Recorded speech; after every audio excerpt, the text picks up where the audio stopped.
Hola, el Señor tiene algo grande para ti. Estamos por comenzar. Bienvenidos. Palabras de vida. ¿Cómo está? Que el Señor me los bendiga enorme y grandemente.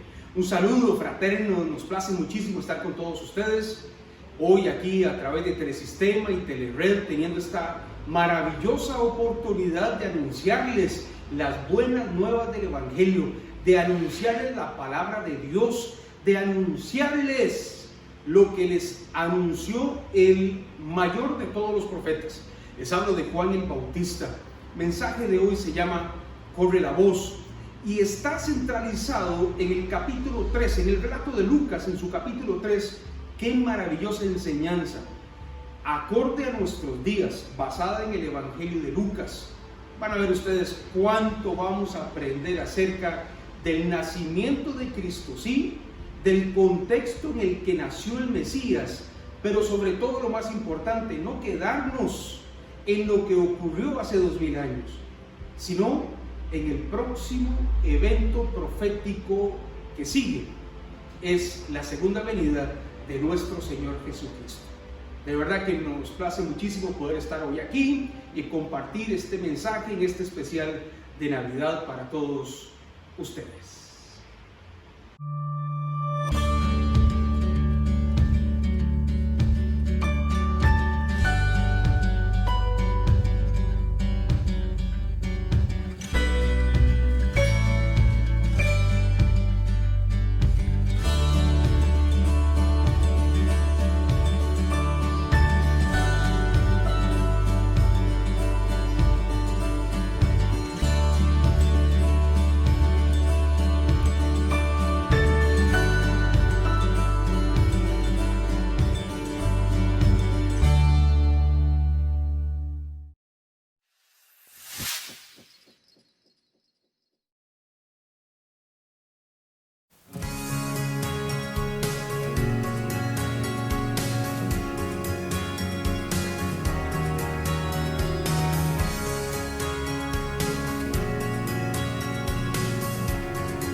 sea el nombre del Señor. Qué bueno que están con nosotros, y déjeme en nombre de toda nuestra congregación, Palabras de Vida, en nombre de la directiva de los canales Más Televisión, Telered, enviarles un fraterno saludo de parte de Álvaro, de parte de su esposa, doña Ruth, de sus hermosos hijos y de todos los productores, quienes estamos en este canal haciendo nuestro mayor esfuerzo, cada uno por comunicar un mensaje, el mío por comunicar el mensaje de nuestro Señor Jesucristo, las buenas nuevas de salvación, y bendigo la oportunidad de poder hacerlo un día tan especial como el de hoy. Sabemos, mis hermanos, que Cristo no nació un 25 de diciembre, no, eso lo sabemos. Sabemos que no es la fiesta original, pero como les expliqué el domingo anterior, hay que quitarnos de la mente este tipo de circunstancias que no nos permiten a nosotros la libertad de poder anunciar el Evangelio de Jesucristo en cualquier momento. Y el mensaje de hoy tiene mucho que ver con eso. Se llama corre la voz o pase la voz. Siga el mismo ministerio que tuvo Juan el Bautista.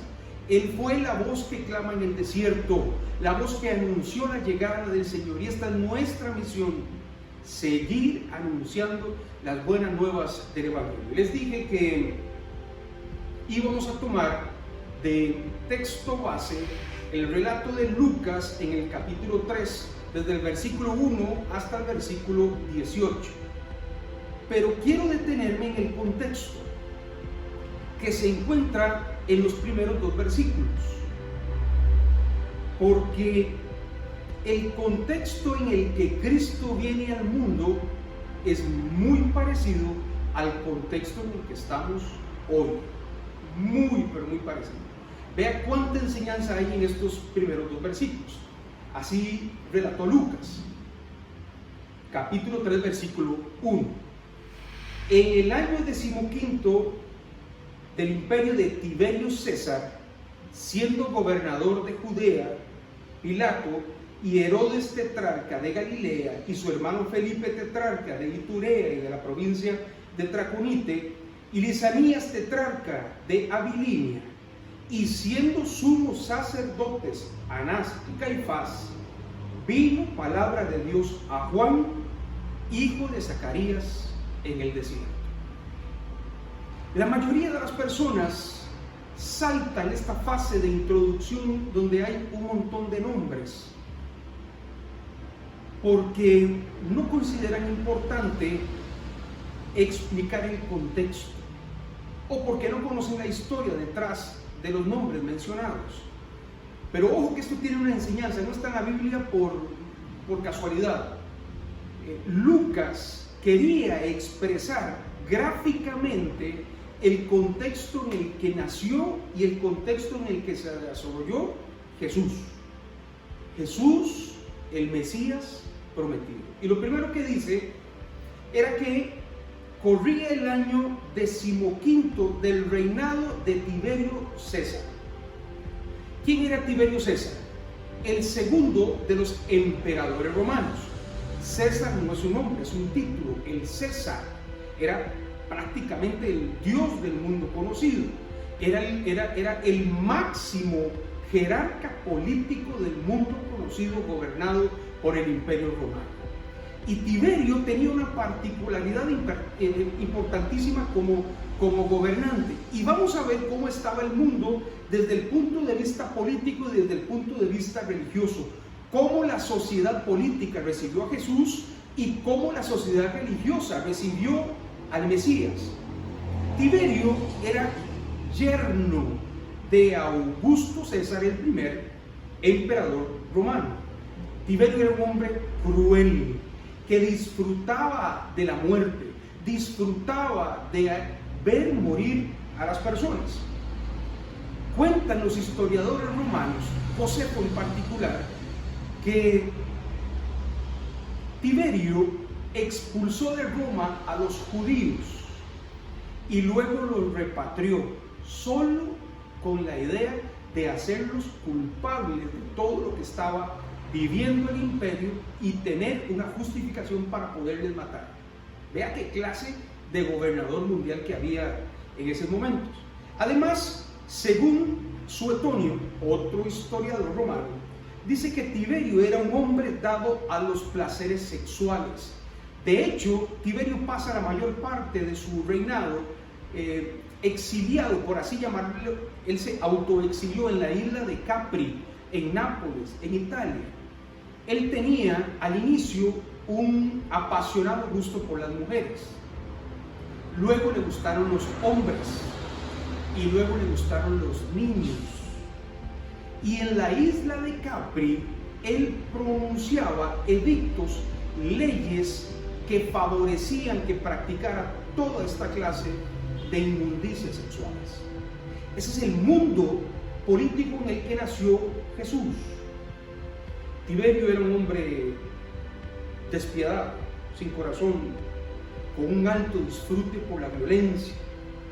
De hecho, Herodes el Grande edifica una ciudad al norte de la Galilea y la hace llamar Tiberías, en honor a Tiberio César. Ese era el mundo político en el que nació Jesús. Y yo le digo, cualquier parecido con nuestra realidad contemporánea es mera coincidencia. Además, dice el texto de Lucas que era gobernador de Judea Poncio Pilato. ¿Quién era Poncio Pilato? Era gobernador en este sector del Imperio Romano porque Pilato era un hombre despiadado, el cual no le temblaba la mano si tenía que matar a alguien por defender los intereses de Roma. A Pilato no le importaba otra cosa más que cobrar impuestos. De hecho, él era gobernador de Judea, pero no vivía en Judea, no vivía en Jerusalén, vivía al norte, en la Galilea. Él vivía a 120 kilómetros, porque él no estaba rodeado. Normalmente subía, sería lo correcto, a Jerusalén durante las fiestas. Pilato, para promover conflictos que mostraran su poder, disfrazaba de gentiles, de judíos, a soldados romanos y les hacía provocar rencillas, sublevaciones en contra del Imperio Romano. Estos hombres tenían cuchillos y espadas camufladas, escondidas, y cuando el pueblo se sublevaba en contra del imperio por causa de estos oficiales romanos disfrazados, comenzaba una matanza para mostrar su poder. Recordemos que Pilato 3 veces declaró inocente a Jesús porque no encontró prueba. Sin embargo, durante la Pascua se cree que subían a Jerusalén cerca de 2 millones de personas. Y Pilato era malo, pero no era tonto. Él sabía que no podía utilizar la misma estrategia durante la Pascua porque la cantidad de personas que subía lo iba a superar en cuanto a cantidad de oficiales romanos. Por eso Pilato decide crucificar a Cristo y exhibirlo en un madero para mostrar su poder delante de los judíos. Sin duda, Pilato fue un personaje malvado de la historia. Recordemos que él accede a la petición del Sanedrín y envía a la tumba a oficiales por el temor que tenía el Sanedrín de que Cristo resucitara. En el relato de Lucas vemos que el poder político era tremendamente corrupto durante el nacimiento y la vida de Jesucristo. Pero este relato de Lucas también nos dice cómo estaba el poder religioso. Herodes el Grande falleció cerca del año 4 o 6 después de Cristo. Herodes era un hombre esquizofrénico, tenía delirios de persecución, tuvo cerca de 10 esposas e innumerable cantidad de hijos. Y tenía tanto miedo que le quitaran el trono que todo aquel que se asomaba o toda aquella que se asomaba o el hijo de su esposa, su propio hijo, que perfilaba como un posible rey, lo mandaba a matar. De hecho, Augusto César utiliza una frase muy fuerte en contra de Herodes y dijo que era mejor ser un cerdo en la casa de Herodes que ser esposa, hijo o general del ejército de Herodes. Porque Herodes, si bien es cierto, era un judaizante, practicaba el judaísmo, él sabía que matar un cerdo le traería consecuencias porque era un animal maldito, era un animal no apto para el sacrificio. Entonces, religiosamente Herodes no sacrificaba a los cerdos, pero sí sacrificaba animales. Vean cómo era el poder religioso. Sus hijos se dividen el reino de Herodes, 4 de sus hijos, en una cuarta parte. Y los hijos no fueron diferentes a su papá. Herodes, por temor a perder el reino, recuerdan ustedes el relato, manda a matar a los infantes menores de 2 años, porque habían llegado unos sabios del oriente anunciando una profecía que decía que en ese tiempo nacería el rey de los judíos, y Herodes decía: no puede haber otro rey de los judíos más que yo, y por eso ordena la matanza de los infantes. Ese es el poder religioso en el cual nació Jesucristo. Y me llama la atención el relato de Lucas. En el versículo 2 dice que siendo sumos sacerdotes Anás y Caifás. Y pareciera que Lucas se equivoca en el relato. Pareciera que esto es una contradicción, porque no podía haber 2 sumos sacerdotes, sino un solo sacerdote. Hay gente que ha dicho que esta es una contradicción bíblica que nos permite cuestionar la autenticidad y veracidad de la escritura. Sin embargo, no es así. Lucas fue muy preciso en este relato, porque efectivamente habían 2 sumos sacerdotes. Uno oficial, que era Caifás, y Anás, que había sido destituido cuando empezó el imperio de Tiberio César, seguía gobernando detrás del trono. Seguía siendo el sumo sacerdote. De hecho, José Caifás era el nombre. Caifás era el yerno de Anás. Los hijos de Anás todos llegaron a ser sumos sacerdotes. Y Anás siguió teniendo el control del Sanedrín, aunque él no fuera el sumo sacerdote. Primero puso a su yerno y luego puso a sus hijos. De hecho, recuerdan ustedes el relato, cuando Jesucristo es capturado, fue llevado primero donde Anás, que donde Caifás. Muestra de que Anás tenía el poder. En el diálogo, en la interrogación que le hace Anás a Cristo sobre quién era él, cuando Cristo acepta y reconoce que él es el Mesías, el Hijo de Dios, y que se sentará a la diestra del Padre, Anás desgarra sus vestiduras, porque Cristo estaba confirmando la profecía de Daniel, que el Mesías se sentaría a la diestra del Padre.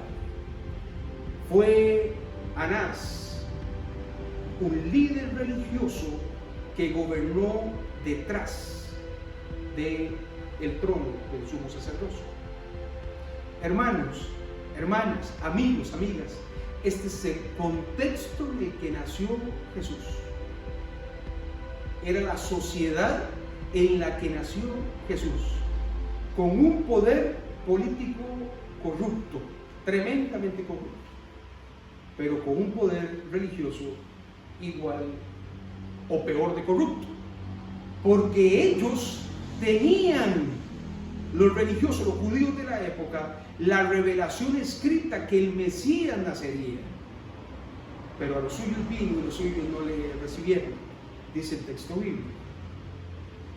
Lucas nos enseña que en medio de ese contexto nació Jesús, y vino voz de Dios a Juan en el desierto para que anunciara las buenas nuevas del Evangelio para que anunciara la llegada del Mesías prometido, para que anunciara el nacimiento del Hijo de Dios.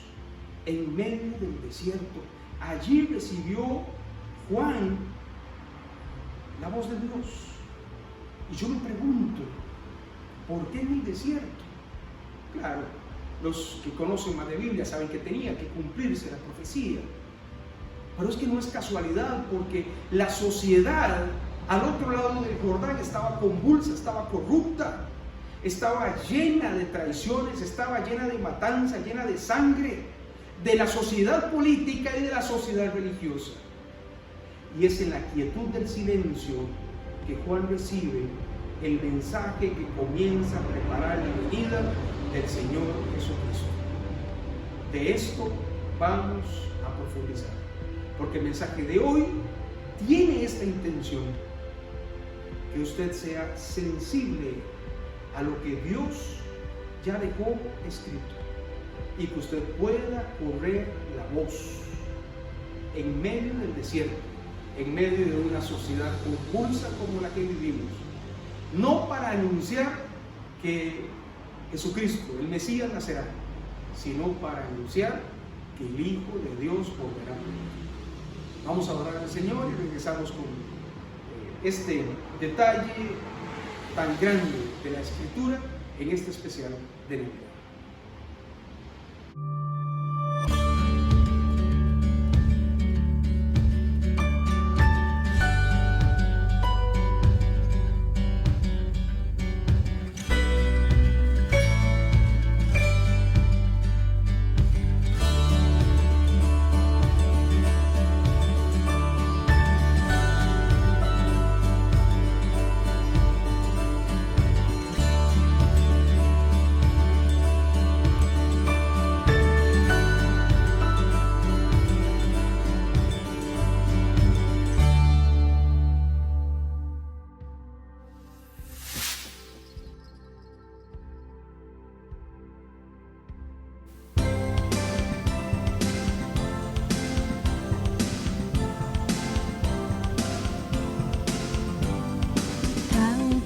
Sobre campana y sobre campana una, asómate a la ventana, verás al niño en la cuna. Belén, campanas de Belén, que los ángeles tocan, que nuevas me traen. Recogido tu rebaño, pastorcillo, voy a llevar al portal requesón, manteca y vino. Belén, campanas de Belén, que los ángeles tocan, que nuevas me traen.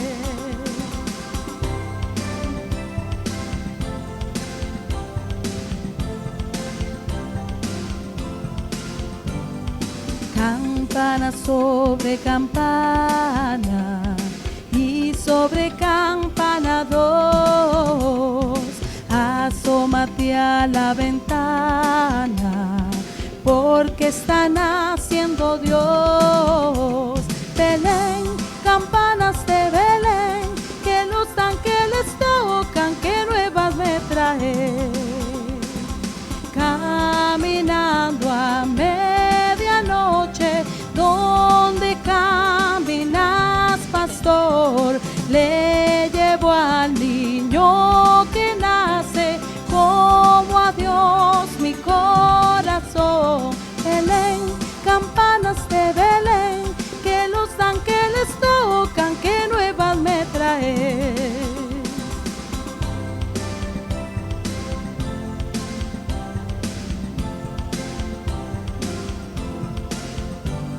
Belén, campanas de Belén, que los ángeles tocan, que nuevas me traes.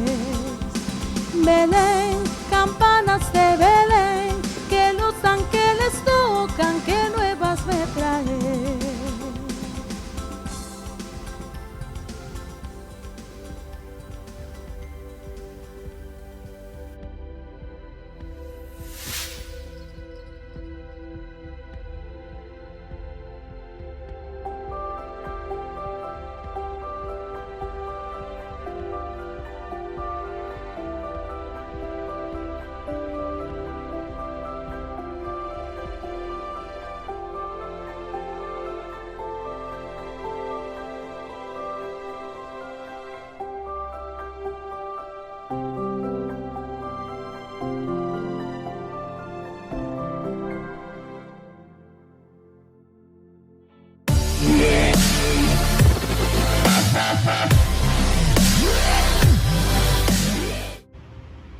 bonito, gloria a Dios, cuánto hemos aprendido en este mensaje, en este especial de Navidad. Hemos aprendido que el contexto en el que nace Jesús no fue el mejor de todos.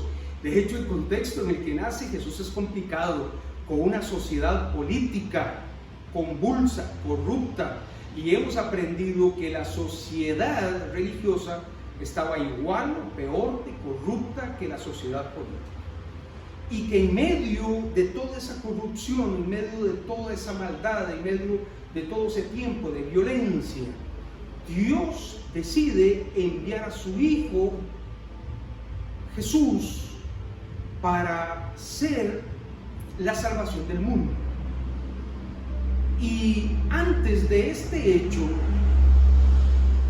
Dios le da a Juan el Bautista, así llamado, la oportunidad de ser la voz que clamara en el desierto, la voz que anunciara, la voz que proclamara la venida del nacimiento del Hijo de Dios, el Redentor, el Salvador del mundo.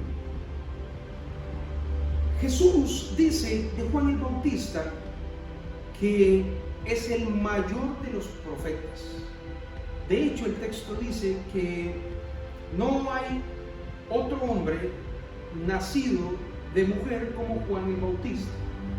Imagínense, esto es palabras fuertes, un título fuerte que Jesús le da a Juan el Bautista, porque estamos hablando de todos los profetas del Antiguo Testamento, llámese como se llame. No hay otro más grande que Juan el Bautista.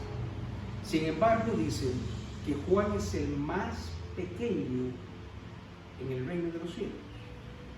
Y esto para nosotros tiene una implicación muy grande, porque si Juan es mayor que todos los profetas, pero menor que los que estamos y vivimos bajo el reino de los cielos, tenemos nosotros que superar lo que hizo Juan. No para anunciar que el 25 de diciembre nació Jesús, sino para anunciar el siguiente evento profético que traerá salvación al mundo, como la segunda venida de nuestro Señor Jesucristo. ¿Sabe qué es lo que pasa? Que por falta de conocimiento, dice la profecía, el pueblo perece. Y hoy estamos viviendo una sociedad o un cristianismo de chinamo, válgase el anuncio, porque hoy lamentablemente desde los púlpitos se predica: ¿y dónde están los cristianos? ¿Y dónde están? ¿Y la fiesta? No, ese no fue el mensaje de Juan el Bautista dado por Dios. El mensaje de Juan el Bautista nosotros lo encontramos a partir de el versículo 3. Ojo lo que dice. Vamos a leer hasta el 8. Y él, hablando de Juan el Bautista, fue por toda la región contigua al Jordán, predicando el bautismo del arrepentimiento para perdón de pecados. ¿Qué predicaba Juan el Bautista? El bautismo de arrepentimiento para perdón de pecados. No predicó una fe que le hiciera a usted tener un mejor trabajo, o no predicó una fe que le hiciera a los judíos de la época tener el camello del año, el tener la casa mejor o el tener el mejor. No. Juan predicó por orden de Dios arrepentimiento para perdón de pecados. Y él, Juan, fue por toda la región contigua al Jordán predicando el bautismo del arrepentimiento para perdón de pecados, como está escrito en el libro de las palabras del profeta Isaías, que dice: voz del que clama en el desierto, preparad el camino del Señor, enderezad sus sendas. Todo valle se rellenará y se bajará todo monte y collado, y los caminos torcidos serán enderezados, los caminos ásperos allanados, y verá toda carne la salvación de Dios. Y decía a las multitudes que salían para ser bautizadas por él: oh generación de víboras, ¿quién os enseñó a huir de la ira venidera? Haced pues frutos dignos de arrepentimiento, y no comencéis a decir dentro de vosotros: tenemos a Abraham por padre, porque os digo que Dios puede levantar a hijos de Abraham aún de estas piedras. El mensaje de Juan antes de la venida de Cristo fue hacer frutos dignos de arrepentimiento. Arrepiéntanse de su corazón y no digan que son linaje escogido de Abraham, porque ojo, que Dios puede sacar hijos de Abraham de estas piedras. Traigamos esa enseñanza a nuestro contexto.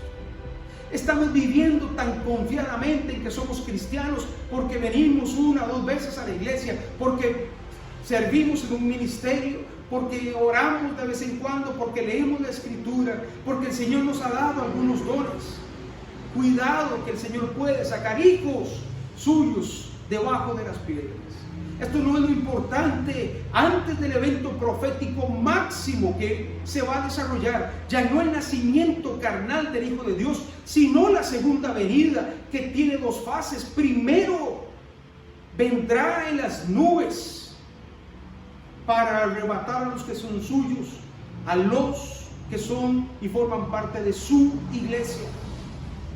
Y luego vendrá la tribulación, y luego vendrá al final de la tribulación, no a juzgar, sino a leer sentencia, que la gente está equivocada, porque en la venida de Cristo no hay un nuevo juicio. El juicio ya fue dado. Cristo vendrá a leer sentencia, a leer quiénes están inscritos en el libro.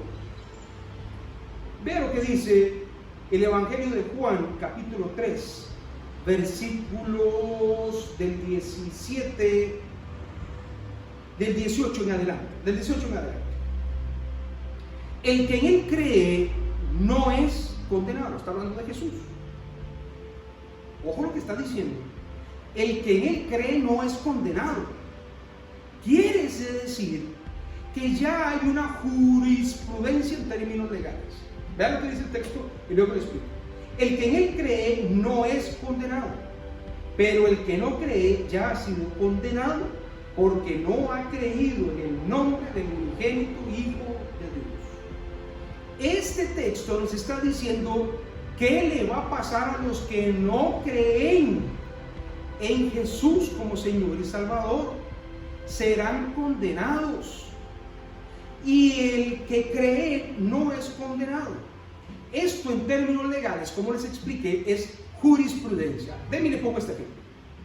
En Costa Rica no se celebra un nuevo juicio cada vez que un hombre es encontrado culpable, por ejemplo, de robo.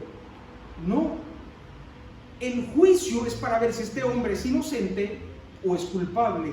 Y si es encontrado culpable, el juez no se puede inventar una sentencia, porque ya hay jurisprudencia en la que se dictaminó que un hombre, por ejemplo, es encontrado culpable de robo e irá, no sé cuál sea la sentencia, pero por ejemplo, de 3 a 5 años. Y si el robo agravado, de 5 a 10 años. Y si además, esto es la sentencia.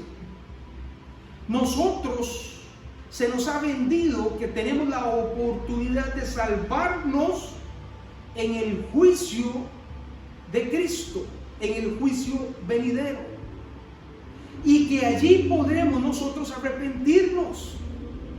Pero esto está muy alejado de la verdad, porque antes Cristo vendrá en las nubes, dice el texto, y arrebatará a los suyos, y quienes pasarán la tribulación serán aquellos que no han creído en Él. Y todavía hay oportunidad de arrepentirse para algunos durante la tribulación, pero el que no creyere al final de la tribulación, le será leída la sentencia de condenación eterna. Juan el Bautista predicó frutos dignos de arrepentimiento para que la gente tuviera la oportunidad de salvarse. ya no por linaje, ya no por sangre, ya no confiadamente que pertenecemos a la tribu de tal, que somos descendientes de Abraham, descendientes de Isaac, descendientes de Jacob. No, él predicó que eso no es importante, ya la descendencia sanguínea no era importante, sino que cada persona tenía que hacer frutos dignos de arrepentimiento, convertirse realmente al Señor y dar testimonio visible de que Cristo era el Salvador del mundo, o vendría a ser el Salvador del mundo. Eso tenemos que predicar nosotros. Y usted me dirá, pastor, pero este mensaje no era de la Navidad. Sí, es un mensaje de Navidad. Este es un mensaje no para recordar el nacimiento de Cristo. Es que, mire, este país, el 98% de las personas, según la encuesta de la Universidad Nacional realizada el año anterior, dicen conocer a Dios, saben quién es Jesús. Este es un país evangelizado, al menos de conocimiento, pero no de profundidad.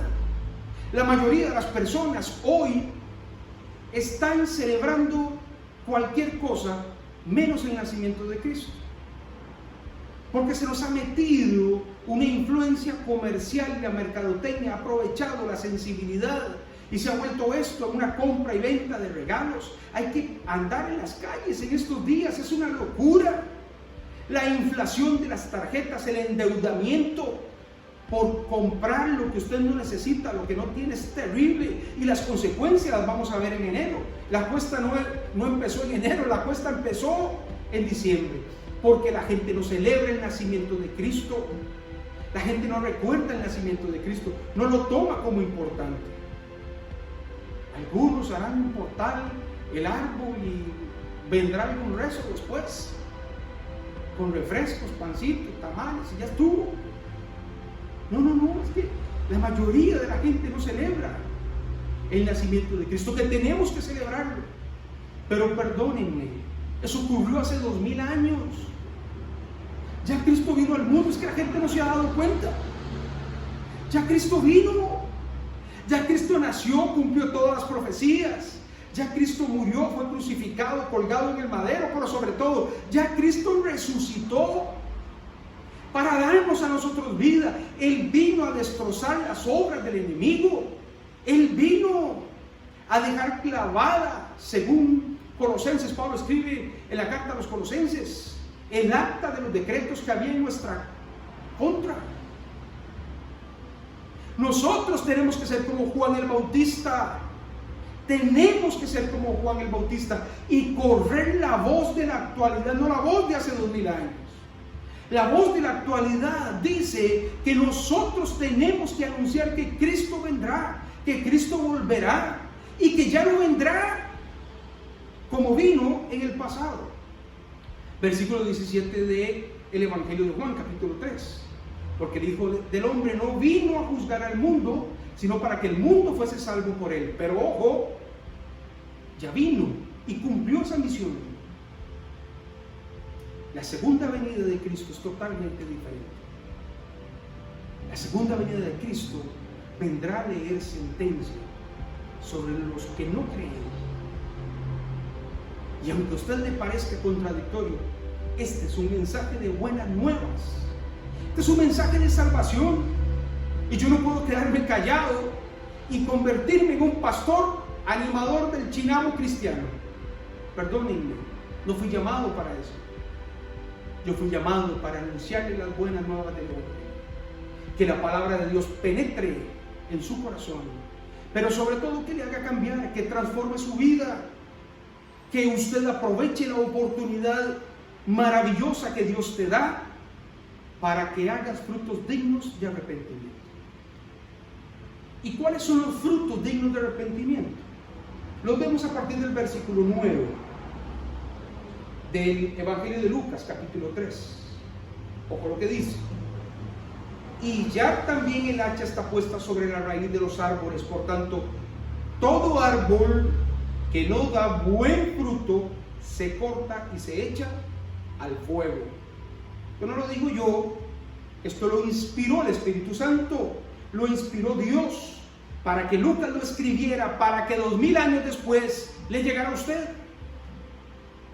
A través de este maravilloso canal, mire la oportunidad que nos está dando Álvaro, Ruth, su familia, de poder predicar un mensaje como estos, y los que tenemos todos los domingos. Es maravillosa. A través de las redes sociales que lo publicamos nosotros también, es maravillosa. Mire, es que Dios te está diciendo en esta Navidad que usted tiene que dar frutos dignos de arrepentimiento, porque el hacha está puesta ya sobre la raíz, ojo, y todo árbol que no da buen fruto será cortado y echado al fuego. Versículo 10. ¿Cuáles son los frutos dignos de arrepentimiento? ¿Qué es lo que tenemos que hacer? Y la gente le preguntaba a Juan diciendo: entonces, ¿qué haremos? Y respondiendo les dijo: el que tiene 2 túnicas, dé al que no tiene, y el que tiene que comer, haga lo mismo. Vinieron también los publicanos para ser bautizados y le dijeron: maestro, ¿qué haremos? Él les dijo: no exijáis más de lo que os está ordenado. También le preguntaron unos soldados diciendo: ¿y nosotros qué haremos? Él les dijo: no hagáis extorsión a nadie, ni calumniéis, y contentaos con vuestro salario. Versículo 15. Como el pueblo estaba en expectativa, preguntándose todos en sus corazones si acaso Juan sería el Cristo, respondió Juan diciendo a todos: y a la verdad os bautizo en agua, pero viene uno más poderoso que yo, de quien no soy digno de desatar la correa de su calzado. Él os bautizará en espíritu y fuego. Su aventador está en su mano, y limpiará su era, y recogerá el trigo en su granero, y quemará la paja en fuego que nunca se apagará. Versículo 18. Con estas y otras muchas exhortaciones anunciaba las buenas nuevas al pueblo. Aunque sonara duro, eran buenas nuevas, eran buenas noticias. Aunque suene duro, queridos amigos, lo que les estoy diciendo son buenas noticias. Sí, tenemos que dar buen fruto. Tiene 2 túnicas de una. Tiene más de lo que usted puede gastar. Comparta con los necesitados. Frutos dignos de arrepentimiento, de fruto visible. Comparta. Confórmese con su salario. No exija más, no calumnie. De fruto. Esto es lo que Dios quiere. Lo que anunció Juan el Bautista antes de la venida de Cristo. Nosotros no tenemos que anunciar el mismo evento, pero tenemos que anunciar el mismo mensaje, porque el quien viene es exactamente el mismo. Por eso esta predicación, este mensaje en la Navidad tiene que ser exactamente igual que el de Juan el Bautista, el que Dios le inspiró, la voz que clama en el desierto, según lo profetizó Isaías. Hermano y hermana, cristiano, usted que tiene la revelación de la palabra de Dios, ¿seguís anunciando que Cristo nacerá? ¿Y dónde están los cristianeros? Y aquella fiesta, ¿dónde están los cristianos de domingo? ¿Y dónde están los que tienen fe? ¿Y dónde están los que proclaman? ¿Y dónde están los que declaran? ¿Y dónde están los que buscan felicidad material? ¿A dónde están los que tienen su esperanza puesta en el que el Señor les dará una casa? Ese es el cristianismo que estamos viviendo hoy. Tan malo como el judaísmo de aquella época. Y ni qué le digo de la casa gobernante. Tiberio César promulgaba leyes que le permitieran hacer sus depravaciones sexuales. En estos momentos vivimos un tiempo en el que el gobierno promueve leyes que permitan depravaciones sexuales. Estamos igual. Iglesia, Cristo viene pronto, más pronto de lo que usted cree. El Señor viene en un abrir y cerrar de ojos. Es que todo está preparado, uno se ha dado cuenta. Por estar en el chinamo cristiano no se ha dado cuenta. Por estar en la fiesta cristiana usted no se ha dado cuenta que un abrir y cerrar de ojos, el Señor vendrá. Se llevará a los suyos. Ya no habrá oportunidad. Seamos nosotros la voz que clama en este desierto 2020. Seamos nosotros la voz de Dios en este tiempo para anunciar que el Mesías volverá, que las personas tienen que hacer frutos dignos de arrepentimiento, enderezar sus sendas, caminar por el camino correcto, para que no se queden, para que no se pierdan. Estas son las buenas nuevas del Evangelio. El Hijo de Dios vendrá. Son buenas nuevas. Queremos y anhelamos la segunda venida de Cristo. Pero la misericordia de Dios está retardando su venida. Quizás para que usted se arrepienta. Quizás para que este mensaje sea retransmitido a personas que necesitan escuchar, para que entiendan de una vez que la venida del Señor Jesús no se retrasa más. Estamos a punto de vivirla, de experimentarla. Estamos viviendo tiempos muy similares. Por eso nos detuvimos en los primeros dos versículos. Les expliqué la sociedad política en la que vivía en momentos en los que Cristo nacería, que vivía la sociedad religiosa en tiempos en que Cristo nacería.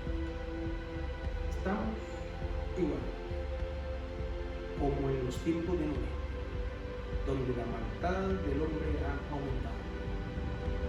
Cristo viene, Cristo viene. ¿Estás preparado?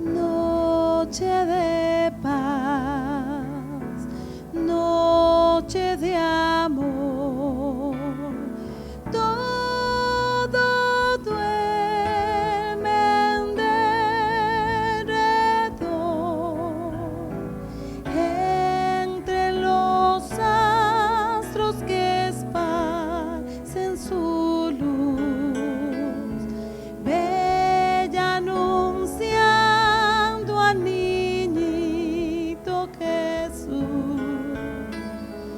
Brilla la estrella de paz,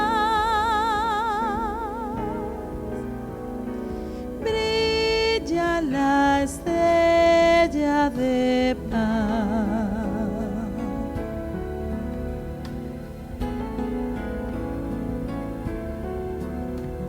Noche de paz, noche de amor, oye humilde y fiel pastor, coros celestes que anuncian salud, gracias y glorias en gran plenitud,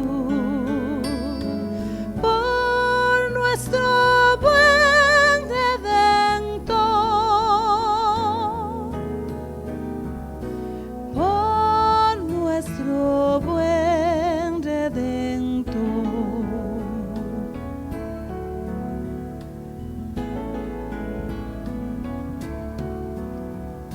noche de paz, noche de amor. Veo que bello resplandor, luz en el rostro del niño Jesús. En el pesebre del mundo la luz, astro de eterno fulgor, astro de eterno fulgor.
Gloria al Señor, bendecimos su nombre, le damos gracias por este momento.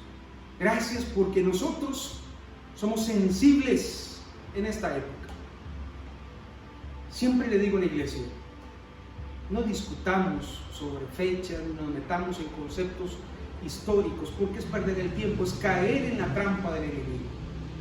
Los cristianos estudiosos del texto bíblico sabemos que Cristo no nació en diciembre. No sabemos.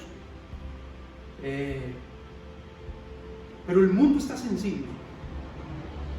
El mundo está sensible. Saben que algo ocurrió, o creen que algo ocurrió en este tiempo. ¿Qué tal si nosotros lo aprovechamos para predicar buenas nuevas? Dice el texto. Buenas nuevas, para que las personas den frutos dignos de arrepentimiento antes de la segunda venida de nuestro Señor Jesús.